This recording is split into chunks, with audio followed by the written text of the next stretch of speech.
I like the challenge. I know I'm part of an elite fleet, especially with ATS, to be able to pull something this big. I used to watch them go down the road and thought, you know, I'll never be up into that stuff. Now, there's a lot of trust that you got to build with your steerman, for one, out here. He's in charge of the back of the trailer.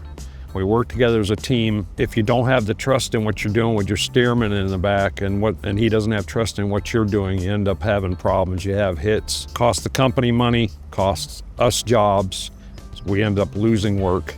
So this project is a 100-tower job. It's a repower, what we call a repower. The towers have been up for 10 plus years. Equipment that's been put on top of the tower, the machine heads, the hubs, which, you know, the machine heads are in the cell. The hubs and blades, they get wore out, so they take them all down. We bring out the new stuff. The base towers stay the same, and they just put new equipment up on top. We are a team, especially like blade drivers. It takes 3 trucks, 2 to 3 escorts, depending on the length of the blades. You become more of a road family because I spend more time with these people than I do my family at home. So, I mean, it has its ups and downs. You have drama. At the end of the day, we come home, we fist bump, tell them a good job, and we move on. I don't know if some drivers see it that way or not. Some do, some don't. I do. This is my family, all these guys that I work with. I think the biggest challenge I have in wind is probably the people that are around you that don't realize what you're doing and act like you're just driving a normal truck. They're not safe about it. They're not safe about moving around you. I almost had a close call just yesterday. The trooper that was running with us chased this guy down because he almost clipped the side of me, splitting him on the off-ramp. Wasn't paying attention. And I had to hit the brakes real hard. So I think that's the biggest challenge in wind, is just the people being around something this big, and they don't already pay attention driving normally.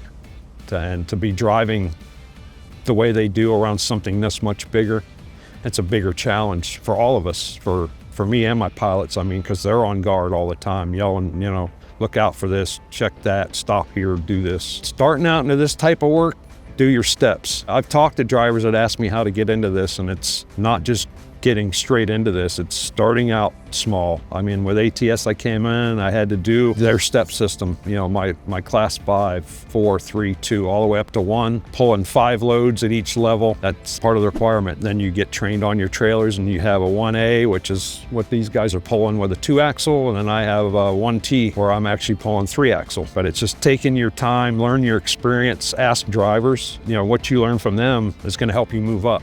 I have one driver in the other group wants to go to 3, you know, he wants to be out with us and do more. And I said, you got to keep working at it. ATS, to me, they've had my back emotionally, financially. If I got into a bind, they stepped up. They didn't turn their back. They did treat me like family. And I've ridden this place through the highs and the lows, because as it goes up, it's going to come down a little bit and then go back up again. And I said, that's what it's been doing since I've been here, is it's gone down and it goes up and it goes down a little bit and goes back up even better. So it always climbs. I don't think it makes me a badass. I like what I do. Sometimes you do, sometimes you don't. Sometimes you get frustrated, but I don't think I'm a badass. I'm attentive to what I do. I enjoy what I do. I don't know if there's anywhere to go up from this, you know, from where I'm at, you know, but I don't consider myself a badass. See, I don't wear a cape, so.